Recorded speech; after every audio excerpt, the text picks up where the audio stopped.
What if the things you see in the mirror weren't really reflections? What if every glance was actually a doorway to something darker and deadlier? Hey everyone, welcome back to Real Screen, where we uncover the most chilling and mind-bending movies in just minutes. Today we're exploring Mirrors 2008, a supernatural horror that'll make you think twice before looking into your own reflection at night. It all begins with a mysterious building, burned, abandoned, and haunted by more than just memories. Inside, the mirrors are spotless, but they're not ordinary. They don't just show what's in front of them, they show something else, something terrifying. As the reflections grow darker, reality begins to twist, turning fear into death and revealing a horrifying truth hidden within the glass. From eerie visions to gruesome deaths and a shocking ending that flips the story on its head, this movie will keep you staring and questioning. What if your reflection had a life of its own? So let's break down Mirrors, scene by scene. And if you're new here, don't forget to hit subscribe and turn on the bell so you never miss a recap. Now let's dive into Mirrors.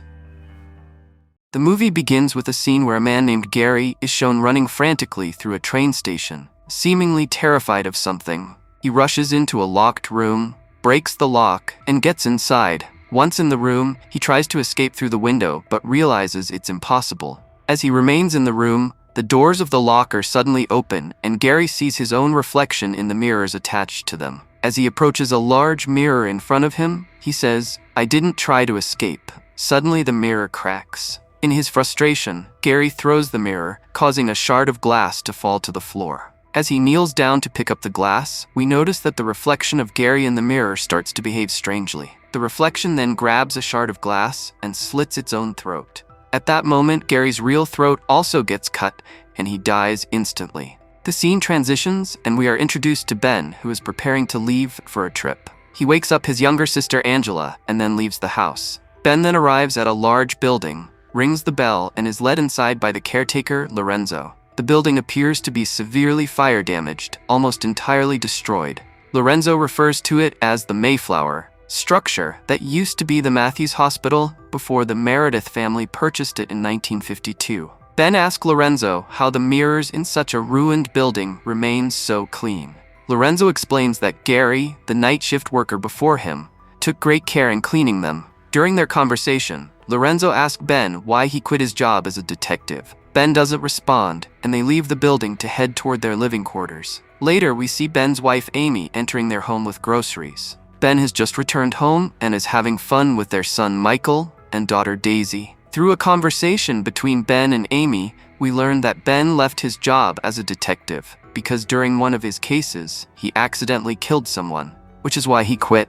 That night, Ben prepares for his first shift at his new job. His duty is to guard the Mayflower during the night. Since there's no electricity in the building, he carries a flashlight and begins his rounds. While inspecting the building, he notices a handprint on one of the mirrors. When he tries to wipe the mark off, he finds that such hand marks are all over the mirror. The next night, Ben returns to continue his rounds. As he inspects various parts of the building, he sees another large mirror with a handprint. When he touches it, the mirror cracks, cutting his hand. As he pulls his hand away and looks into the mirror again, he sees a woman standing behind him engulfed in flames and screaming. But when he turns around, there's no one there. The woman only appears in the mirror. Ben, feeling the heat and pain, realizes that while he's not physically on fire, the sensation is very real.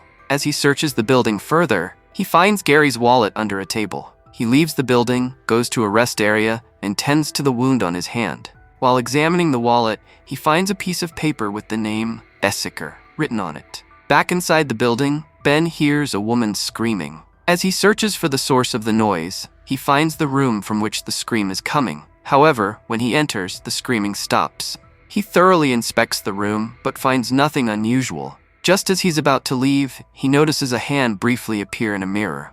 But the figure only exists within the reflection, and when Ben moves closer, it vanishes. Then as he looks into the mirror more carefully, he sees a partially burned woman screaming in agony from being caught in a fire. Terrified by the sight, Ben runs out of the room. Later we see this same burned woman appear in Michael's bedroom mirror, hinting at something sinister.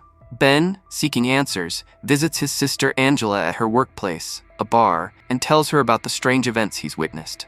Angela doesn't believe him, thinking he's just exhausted and seeing things due to stress. Meanwhile, Ben receives a parcel from Gary, which contains several old newspaper clippings about a fire at the Mayflower building. Becoming more concerned, Ben goes to see Lorenzo, where he learns that Gary has already passed away. This brings back memories of the movie's opening scene, where we saw Gary's death. Upon further investigation, Ben learns that Gary had slit his own throat with a shard of glass before dying. Still desperate to figure out what's happening, Ben convinces Amy to help him access some of the official reports related to Gary's death. Initially reluctant, Amy eventually agrees, though the process causes tension between them. That night, as Angela prepares to take a shower, her mouth is ripped off by her own reflection in the bathroom mirror. Even the police officers who come to investigate are scared to see her dead. The next morning, Ben comes home to find his sister dead. Shaken by Angela's death, Ben becomes convinced that all of these events are linked to the mirrors in the Mayflower building.